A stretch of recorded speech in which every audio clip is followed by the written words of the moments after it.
이번 시간은 14차식 기압에 대해서 알아보도록 하겠습니다. 먼저 기압의 개념, 그 다음에 기압이 작용하는 방향, 기압의 단위를 살펴보고요. 기압의 크기를 측정한 토리첼리 실험을 알아보도록 하겠습니다. 자, 첫 번째 기압입니다. 기압할 때 이 기는 공기를 얘기하고요. 압은 작용하는, 누르는 힘을 얘기해요. 그래서 공기가 누르는 힘, 공기, 다른 말로 대기. 공기가 누르는 압력, 기압, 대기가 누르는 압력, 대기압. 그래서 우리는 기압하고 대기압을 같은 의미로 받아들입니다. 자, 누르는 힘이라고 했으니까 힘이 작용을 해야 돼요. 어디에? 정해진 넓이에. 단위 넓이 1제곱미터는 가로 1m, 세로 1m 되는 공간에 공기가 작용하는 그러한 힘을 우리는 기압이라고 표현을 합니다. 다음은 우리 교과서 80쪽에 나와 있는 해보기 부분인데요. 공기가 누르는 압력, 기압이 작용하는 방향이 어디인지 확인하는 실험을 3가지를 소개했습니다. 첫 번째 신문지 들추는 거고요. 두 번째 물, 컵에다 넣은 물 쏟아지지 않게 하는 거. 세 번째는 페트병을 찌그리는 이 3가지 상황이거든요. 하나씩 살펴볼게요. 첫 번째는요. 자를 밑에다 깔아 놓고요. 그 위에다 신문지를 넓게 펴서 덮어 놓는 거예요. 그리고 이 자를 들어 올리는데 굉장히 빠른 속도로 휙 하고 들어 올리는 거예요. 지금 빨간색 화살표는 모든 방향에서 작용하는, 사방에서 작용하는 기압을 표시한 거예요. 공기가 이런 식으로 모든 방향으로 작용하고 있다는 걸 이야기하는 겁니다. 내가 아무리 자를 빠르게 들어 올린다 한들 신문지는 이렇게 눌러주는 기압 때문에 잘 들쳐지지 않습니다. 정리하면 사방에서 작용하는 기압 때문에 신문지는 쉽게 들어 올려지지 않습니다. 두 번째 실험입니다. 먼저 그림처럼 유리컵을 이렇게 하나를 준비해요. 그리고 그 밑에다 물을 이렇게 넣어주죠. 그런 다음에 그 위에 종이를 덮어주는 겁니다. 그런 다음에 손으로 유리컵의 바닥을 잡고 얘를 휙 뒤집는 거죠. 그러면 우리는 일반적으로 물이 아래로 쏟아질 거라고 생각을 하잖아요. 그런데 지금은 그림을 봐서 알겠지만 종이 밑으로 물이 쏟아지지 않네요. 이유는 역시 모든 방향에서 작용하는 기압 때문에 그래요. 요 빨간색 화살표가 힌트인데 얘가 기압이에요. 종이 밑으로 공기가 이렇게 떠받쳐주고 있네요. 다른 방향에서도 누르고 있었고요. 이렇게 공기는 모든 방향에서 작용을 합니다. 그래서 이 컵 속에 있는 물이 아래로 떨어지지 않도록 해주는 역할을 한답니다. 결론을 내리면 사방에서 작용하는 기압 때문에 유리컵 안에 있는 물은 쏟아지지 않습니다. 세 번째 실험입니다. 일단 플라스틱으로 된 페트병을 준비하고요. 그 안에다 뜨거운 물을 조금 넣어줘요. 그리고 나서 마개를 꽉 막아주죠. 그러면 물에서 증발한 수증기가 이렇게 병 안에 차게 되겠죠. 선생님이 점 찍는 건 수증기예요. 이 페트병 밖을 한번 볼까요? 사방에서 기압이 작용한대요. 이 빨간색 커다란 화살표는 밖에 있는 공기가 이 페트병을 누르고 있는 겁니다. 그런데 페트병이 찌그러지지 않았어요. 왜 그럴까요? 그렇죠. 페트병 안에 수증기가, 선생님이 지금 화살표를 또 그려볼게요. 이렇게 밀리지 않게끔 안에서 바깥으로 밀어주고 있었다는 이야기죠. 그런데 이 페트병을 얼음이 담겨있는 물에다 집어넣으면 상황이 좀 달라집니다. 페트병이 얼음물 안에 들어가는 순간 수증기들은 얼음물한테 열을 뺏기고 수증기들끼리 뭉쳐서 이렇게 물방울을 만들게 되겠죠. 그러면 수증기로 있었을 때는 이렇게 밖에서 눌러주는 기압에 대응해서 안에서 바깥으로 밀어줬는데 이 밀어줬던 수증기들이 뭉쳐서 이렇게 물방울로 변했기 때문에 안에서 바깥으로 밀어줄 힘이 그렇죠. 줄어든다는 얘기예요. 밖에서는 여전히 똑같은 힘으로 밀고 있는데 안에서는 대항할 힘이 없겠네요. 그래서 밖에서 눌러준 기압 때문에 이 페트병이 찌그러지게 되는 거예요. 근데 중요한 건 모든 방향에서 기압이 작용하기 때문에 페트병도 모든 방향, 사방으로 찌그러진다라는 거죠. 즉, 기압이 모든 방향으로 작용한다라는 겁니다. 우리는 일반적으로 기압이라고 하면 막연히 위쪽에서 아래쪽으로만 작용한다고 잘못 생각하기가 쉬운데요. 기압은, 공기는 기체 입자는 모든 방향으로 움직이면서 압력을 가하지요. 그래서 위에서 아래로만 작용한다는 오개념을 가지시면 안 돼요. 모든 방향으로 작용한다. 실험을 통해서 기압이 모든 방향으로 작용한다는 사실을 확인했습니다. 공기가 눌러주는 압력의 크기는 도대체 그 힘은 어느 정도 될까요? 그 크기를 잰 토리첼리의 실험을 소개하겠습니다. 토리첼리는 이 사람 과학자의 이름인 거고요. 한쪽 끝이 막혀있는 1m짜리 유리관에 수은을 가득 채웠대요. 선생님이 그림을 그려볼게요. 이렇게 시험관처럼 생긴 거예요. 여기서부터 여기 길이가 1m가 되는 거예요. 그런데 이 안에 처음부터 끝까지 전부 다 꽉 HG 수온을 채운 겁니다. 이게 첫 번째 과정. 끝까지 수온을 채웠네요. 두 번째는요. 그림처럼 수조를 준비하는 거예요. 그런데 이 수조에도 이미 그렇죠. 수은이 담겨져 있었던 거예요. 그래서 아까 첫 번째 과정에서 요 끝에까지 꽉 찬, 그렇죠. 유리관을 뒤집어서 이렇게 수조 바닥에 세우는 겁니다. 그러면 여기는 끝이 막혀 있는 거였고 여기로는 이렇게 수은이 들락날락 할 수 있는 입구가 될 수 있다는 거죠. 그림 이해가 가죠? 처음부터 끝까지 수은을 채운 유리관을 수은이 들어있는 수조에 뒤집어서 세운 겁니다. 여기까지가 두 번째 과정. 세 번째, 우리가 이 유리관은 요 끝에서부터 요 바닥까지 수은을 꽉 채워놓은 상태였잖아요. 그런데 이렇게 뒤집어 세워놓는 순간 이 수은 기둥이 밑으로 쭉쭉쭉 내려가더란 얘기예요. 그런데 계속 내려가는 게 아니라 어느 높이에서 딱 멈추더라는 거예요. 이 전체가 1m짜리였잖아요. 높이를 봤더니 76cm 부근에서 딱 멈추더래요. 그래서 토리첼리가 왜 그러지? 라고 생각하다가 이번엔 실험은 유리관을 좀 더 두꺼운 유리관을 가지고 똑같은 실험을 해봤대요. 그래도 역시 수은 기둥이 76cm에서 멈추더라는 거예요. 이상하다. 그래서 이번에는 이 유리관을 약간 비스듬히 기울여서 세워봤대요. 그래도 수은의 높이는 약 76cm 높이에서 멈췄다고 합니다. 우리는 오늘 기압의 크기를 배울 거예요. 그래서 이 공기가 누르는 압력과 이 토리첼리가 실험했던 이 수은 기둥과 무슨 관련이 있는지 한번 살펴보도록 하겠습니다. 짜자잔! 좀 전 그림에서 달라진 건 화살표가 생겼다는 겁니다. 그런데 화살표를 자세히 보니까 주황색 화살표도 있고 보라색 화살표도 있어요. 색깔이 다르다라는 건 서로 다른 힘을 표시하는 거예요. 우리 중학교 1학년 때 힘의 크기는 화살표로 표시한다라고 배웠죠? 화살표의 길이가 같으면 힘의 크기가 같은 거다. 이렇게 배웠던 것 같습니다. 그렇죠? 지금 이 주황색 화살표, 보라색 화살표가 의미하는 건 무엇일까요? 우리는 기압의 크기를 잰다고 했거든요. 공기가 누르는 압력, 기압의 크기를 가지고 먼저 설명하는 게 좋겠죠?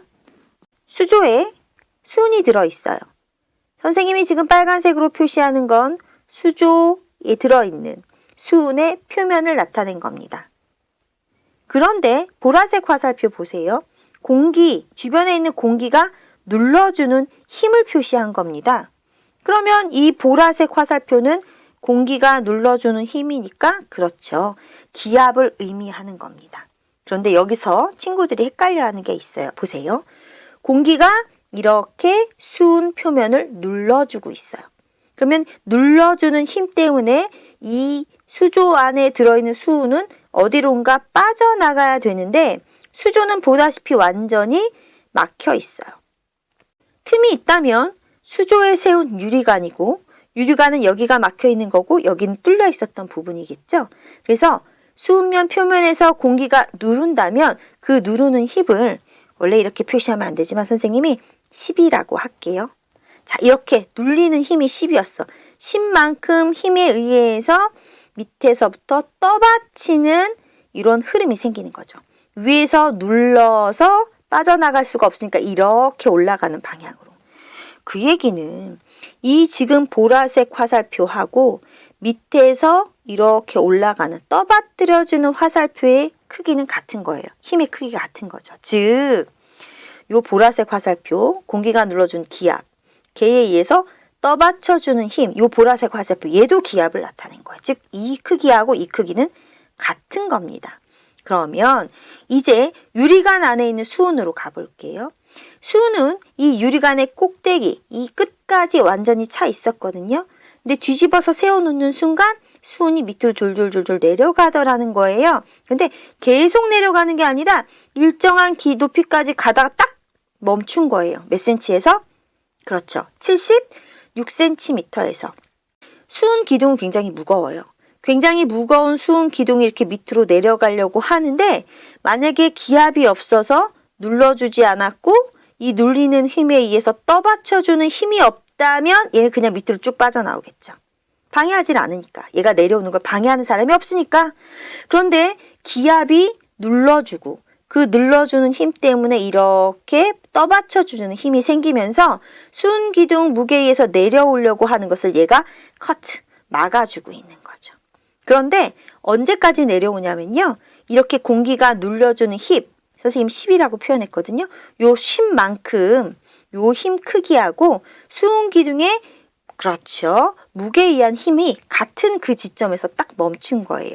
그래서 요 주황색 화살표는 수은 기둥 무게에 의해서 눌러주는 힘인 거고 이 보라색 화살표는 공기가 눌러서 떠받쳐주는 힘이 되는 거죠. 그래서 수은 기둥의 무게에 의한 힘, 공기가 눌러주는 힘, 그 힘이 같은 위치가 76cm였다는 얘기죠. 그래서 이 76cm는 굉장히 의미 있는 숫자였다는 거죠. 정리하면요. 자, 보라색, 여기죠. 수은면을 누르는 기압. 이렇게 수은면을 공기가 눌러서 이렇게 틈을 타고 떠받쳐주는 힘이 생겼어요. 이것도 기압인 거죠. 기압에 의해서 생기는 거니까 이 화살표와 수은 기둥 무게에 의해서 누르는 이 압력이 딱 화살표 길이가 같았을 때 얘가 멈췄고 그 멈춘 높이가 76cm였다는 이야기입니다. 아까도 말했지만 토리첼리가 이 실험을 굵은 유리관을 사용해서 했는데도 76cm에 멈췄었고 유리관을 반듯하지 않고 옆으로 이렇게 기울여서 실험을 했을 때도 수은 기둥의 높이는 76cm로 일정했다고 했거든요. 아, 수은 기둥 76cm에 해당하는 그 무게, 그게 참 의미 있는 값이구나 라는 걸 알았다는 거죠. 그래서 토리첼리는 공기가 누르는 압력을 기압이라고 했는데 1기압을 76cm 수은 기둥이 누르는 압력과 같다라고 말했습니다. 수은 기둥의 이 76cm에 해당하는 이 압력을 1기압이라고 정한 거죠. 결론, 1기압은 수은 기둥 76cm가 누르는 압력과 같습니다. 한 번 더, 1기압이라고 하는 것은 76cm의 수은 기둥이 눌러주는 압력, 그때의 압력을 우리는 1기압이라고 하는 겁니다. 문제 보겠습니다. 퀘스천. 1기압보다 높은 곳에서, 기압이 높은 곳에서 이 실험을 똑같이 한다라고 한다면 이 수은 기둥의 높이는 어떻게 될까 하고 물어봤어요. 답이 미리 나와 있긴 하지만 1기압보다 높다? 그러면 여기 보라색 화살표가 훨씬 더 힘이 커진다는 얘기죠. 더 세게 눌러줬어요. 그러면 더 세게 떠받쳐 주겠네요. 그런데 이 수은 기둥의 무게는 정해져 있거든요. 화살표 길이 차이 나나요? 그래서 얘가 내려오려고 해도 떠받쳐주는 힘이 크기 때문에 많이 못 내려와요. 막혀 있다가 76cm만큼도 못 내려와요. 왜? 밑에서 떠받쳐주는 힘. 다시 말하면 공기가 눌러줬던 기압. 이게 기압이죠.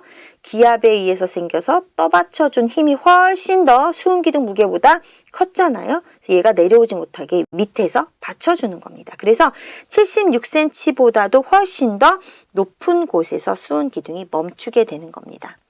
그러면 반대로 기압이 1기압보다 낮은 곳에서 토리첼리 실험을 한다면요. 여기 지금 화살표가 작아진 거예요. 공기가 누르는 압력이. 그러면 떠받쳐주는 힘도 작은 거예요.